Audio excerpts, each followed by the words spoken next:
안녕하세요. 기독교의 모든 것 한길교회 손재익 목사입니다. 오늘은 설교 어떻게 들을 것인가 라는 책 가운데 왜 우리가 설교를 꼭 들어야만 하는지에 대해서 살펴보려고 합니다. 여러분들 혹 이런 생각을 해보셨는지 모르겠습니다. 예배 시간에 왜 설교를 꼭 들어야 될까? 설교 안 들으면 안 될까? 예배 시간에 그냥 찬양만 부르고 혹은 기도만 하고 그렇게만 하고 예배를 마치든지, 아니면 설교를 꼭 해야 되면 설교는 한 1분, 2분? 1, 2분 너무 짧아 한 3분? 이 정도만 하고 나머지는 다 찬송과 기도로 예배 시간을 가득 채우면 안 될까, 이런 생각을 하실 수가 있을 텐데요. 그런데 교회 생활을 해보면 예배 시간에 그렇게 하는 경우는 거의 없죠. 아주 특별한 경우에 어떤 교회의 중요한 행사가 있어서 오후 예배 시간 혹은 저녁 예배 시간에 잠시 그렇게 하는 경우가 있지만, 오전 예배 시간에 그렇게 하는 경우는 거의 없습니다. 아예 없죠. 그러면 매일은 안 돼도 1년에 한두 번 정도는 좀 그렇게 하면 안 될까라고 생각할 수도 있지만, 그렇게 하는 경우가 전혀 없습니다. 그런데 왜 예배 시간에 왜 꼭 이 설교라는 순서가 있고, 이 시간은 왜 짧으면 25분, 길면 40분, 50분 이렇게 긴 시간을 차지할까, 이런 생각을 해본 적 있으십니까? 설교가 없다면 참 좋겠죠. 사실 설교가 없다면 누가 제일 좋을까요? 제일 좋은 사람은 설교자가 제일 좋습니다. 설교자는 설교를 할 뿐만 아니라 설교하기 위해서 일주일 내내 준비를 해야 되는데, 주일 예배 시간에 설교 안 한다면 한 주간 좀 여유도 가질 수 있고 쉴 수도 있고 얼마나 좋습니까? 그러니까 이번 주 한 주는 그냥 설교 없는 주일 하자, 이런 마음이 제일 들만한 사람이 누구냐 하면 사실은 설교자, 목사입니다. 그런데 설교를 인도하는 목사들이 그 누구도 오늘은 설교 없는 주일입니다, 설교 듣지 맙시다, 이렇게 하는 분들이 아무도 없어요. 왜 그럴까 여러분 생각해 보셨습니까? 우리는 왜 예배 시간에 설교를 들을까요? 그 이유는 성경에서 설교를 듣는 것이 예배의 중요한 순서다라고 우리에게 말씀해 주고 있기 때문입니다. 대표적인 성경 구절이 사도행전 2장 42절 말씀인데요. 그들이 사도의 가르침을 받아 서로 교제하고 떡을 떼며 오로지 기도하기를 힘쓰니라.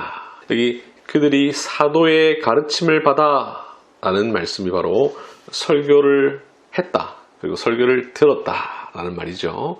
여기 설교라는 말은 없지만 사도의 가르침을 받아 라는 말 속에 예배 중에 설교가 있었다 라는 사실을 우리에게 이야기해 주고 있습니다. 이 사도행전 2장 42절은 여러분들 잘 아시는 구절일 텐데요. 초대교회의 예배의 장면을 보여주는 모습이죠. 초대교회는 예배 시간에 사도들의 가르침, 즉 설교를 들었습니다. 그리고 사도들은 설교를 했죠. 이 성경 구절에 근거해서 예배 시간에 설교라고 하는 순서가 있는 것이고, 이 순서는 매우 중요하게 다루어지고 있습니다. 사도행전 2장 42절에 신약 교회에서 비로소 처음으로 설교가 있었던 건 아니고요. 그 이전에도 이미 설교라는 것은 있었는데요. 구약 시대와 신약 시대 중간쯤이라고 할 수 있는 회당 예배라는 것이 있습니다.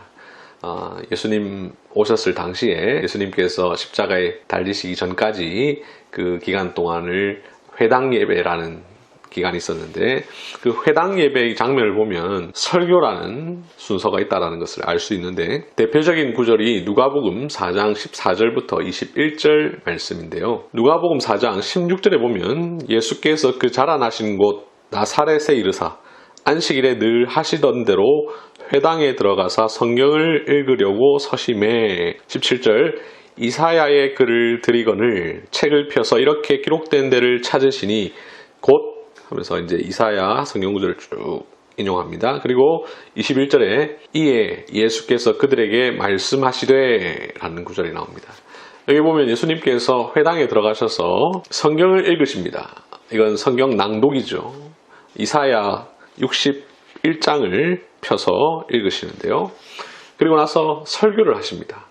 이것이 바로 회당 예배에서도 역시 설교가 있었다는 사실을 우리에게 잘 보여주는 장면인데요. 이 사실은 사도행전 15장 21절에서도 우리가 엿볼 수 있습니다. 이는 예로부터 각 성에서 모세를 전하는 자가 있어 안식일마다 회당에서 그 글을 읽음이라 하더라. 여기 사도행전 15장 21절에 보면 회당 예배 전통에 모세의 글을 읽고 그것을 설교하는, 전하는 사람이 있었다라는 것을 우리에게 이야기해주고 있습니다.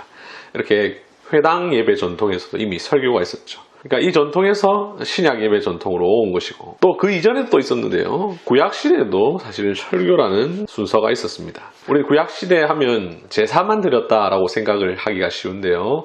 꼭 그렇지 않습니다. 구약 시대에는 제사만 드린 것이 아니라 설교라는 순서도 있었는데, 특별히 누가 그 일을 했느냐 하면 제사장들이 그 일을 했습니다. 신명기 31장 9절부터 13절까지의 말씀을 보면요, 모세가 이 율법을 써서 여호와의 언약궤를 메는 레위 자손 제사장들과 이스라엘 모든 장로에게 주고 라고 말한 뒤에 11절에 보면 이 율법을 낭독하여 온 이스라엘에게 듣게 할지니, 12절, 그들에게 듣고 배우고 내 하나님을 경외하며 이 율법의 모든 말씀을 지켜 행하게 하고 라고 해서, 이 제사장들이 해야 할 일 중에 하나가 하나님의 말씀을 읽어주고 가르쳐주고, 그리고 그 사람들이 지키게 하도록 하는 일이 있었습니다.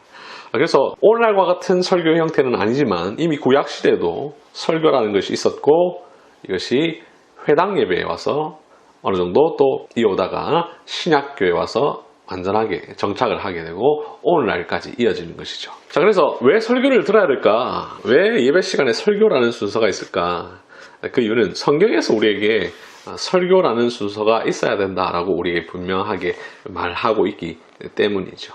교회 역사 속에서 우리가 이 부분을 조금 생각해 볼 필요도 있는데요. 교회 역사에 보면 설교가 사라졌던 시대가 있었습니다. 설교가 아예 사라진 건 아니지만 거의 사라지다시피 한 시대가 있었는데, 바로 중세 시대였습니다. 중세 시대는 설교가 아예 사라진 것은 아니었지만 굉장히 유명무실한 시대였는데요. 설교인 듯 설교 아닌 설교 같은 그런 것이 선포되던 시대였습니다. 설교가 아주 짧았을 뿐만 아니라 사람들이 알아듣지 못하는 언어인 라틴어로 설교를 했기 때문에 듣든 말든 별로 중요하지 않았습니다. 이런 시대가 중세 시대인데, 여러분 생각할 때 이런 생각이 들 수 있습니다. 좋았겠다. 설교가 없었으니까 참 좋았겠다. 이런 생각이 들 수 있는데요. 과연 그랬을까? 그렇지 않죠. 설교를 듣지 못하다 보니까 교인들이 어떻게 됩니까? 하나님의 말씀을 배울 기회가 점점점 없어지죠. 오늘날도 마찬가지인데, 여러분들이 집에서 성경을 읽으시기도 하고 또 뭐 개인적으로 성경을 공부하기도 하지만 그것이 우리의 필요를 다 채워주진 않죠. 약간 보탬이 될 뿐이지 그것이 결코 주가 될 수가 없습니다. 무엇보다도 설교를 통해서 하나님의 말씀을 듣고 배워야 하는데요. 중세시대에는 그렇게 하지 못했을 뿐만 아니라 당시에는 문맹들이 많았습니다. 즉 글을 읽지 못하는 분들이 많았죠. 그리고 각 가정에 성경책이 없는 경우가 많았습니다. 오늘날 우리는 각 집집마다 성경책이 굉장히 많죠. 그리고 있어도 잘 안 읽는데, 옛날에는 없어서 못 읽었습니다. 왜냐하면 인쇄술이 발달하지 않았고, 그러다 보니까 성경책이 굉장히 비쌌고, 그 성경을 개개인이 각 가정에서 소유한다는 것은 조금 어려운 일이었고, 게다가 글을 모르니까 뭐 집에 있어봐야 읽을 수도 없고, 그러니까 잘 집에 없는 경우가 많았죠. 그러면 교회 와서 설교를 통해서 하나님의 말씀을 배우고, 그러면서 신앙이 자라고 믿음이 자라게 될 텐데, 그렇게 할 기회가 아예 없었던 것이죠. 결국 중세시대를 우리가 암흑기라고 하지 않습니까? 하나님의 말씀이 어두웠던 시대, 하나님의 말씀이 바르게 선포되지 않다 보니 모든 성도들이 잘못된 길을 걸어가던 시대 아니었습니까? 우리가 잘 아는 것처럼 중세시대의 교황청에서 면죄부를 사람들에게 팔 수 있었던 것은 당시의 사람들이 무지했기 때문입니다. 성경에 관한 지식이 전혀 없으니까 뭐 면죄부를 팔면서 이 면죄부를 사면 죄를 면할 수 있다, 벌을 면할 수 있다, 이런 말을 해도 성경을 잘 모르니까 그런갑다 하고 받아들일 수밖에 없었던 것이죠. 그런 시대가 중세 시대였습니다. 이런 점을 생각해 볼 때에 설교가 없다라는 것, 한편으로 좋을 것처럼 보이지만 사실은 결코 좋은 것이 아니죠. 설교 시간이 없고 설교 시간이 짧아진다라는 것은 결국 그만큼 하나님의 말씀을 배울 기회를 잃어버린다는 것이고, 그 모든 손해와 피해는 고스란히 우리가 떠안아야 할 몫이 됩니다. 잠언 29장 18절에 보면 이런 말씀이 나오죠. 묵시가 없으면 백성이 방자히 행하거니와. 묵시, 즉 하나님의 말씀, 하나님의 계시가 없으면 하나님의 백성들이 방자하게 생활할 수밖에 없습니다. 묵시가 있어야, 계시의 말씀이 있어야 우리가 바르게 살 수가 있는 것이죠. 중세 이후의 종교개혁 시대는 이 설교가 없었던 중세시대가 얼마나 안 좋은 시대였는지를 깨닫고 설교의 위치를 회복시켰습니다. 그것이 오늘날 우리 개신교회가 예배를 드릴 때에 30분, 40분, 사실 3, 40분도 이 21세기에 들어와서 굉장히 짧아진 설교 시간인데요. 과거에 교회가 부흥했던 시기에는 보통 설교가 1시간 정도 했죠.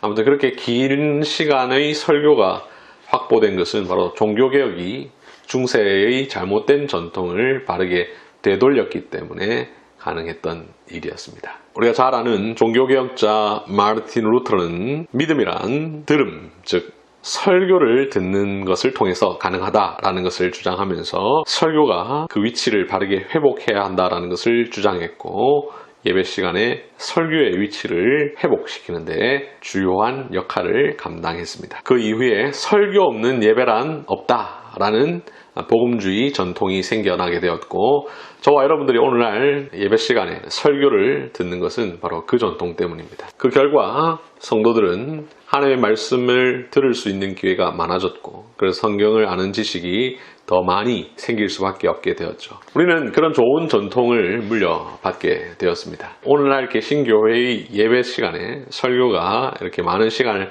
차지하게 된 것은 바로 이런 것 때문이고요. 왜 설교를 들어야 하는가, 그 이유를 정리를 해보면, 우리의 인간의 본성은 설교를 안 듣기를 원하죠. 그러나 성경에서 예배 시간에 설교를 들어야 한다라는 사실을 우리에게 말씀하고 있고, 설교를 듣는다는 것은 하나님의 말씀을 듣는 것이고, 하나님의 말씀을 들음으로 우리가 믿음이 생기는데, 이것이 가능하게 하는 것이 설교이기 때문에 설교를 듣는 것이고, 중세시대에 설교를 듣지 못함으로 인해서 성도들이 성경을 아는 지식, 하나님을 아는 지식이 점점점 희미해짐으로 말미암아 그들의 믿음이 비패해지고 결국은 교회도 부패하게 되는 결과를 낳았는데, 종교개혁은 다시 설교의 위치를 회복시켜서 오늘과 같이 우리가 하나님의 말씀을 더 많이 듣고 배울 수 있는 기회를 갖게 되었다라는 것입니다.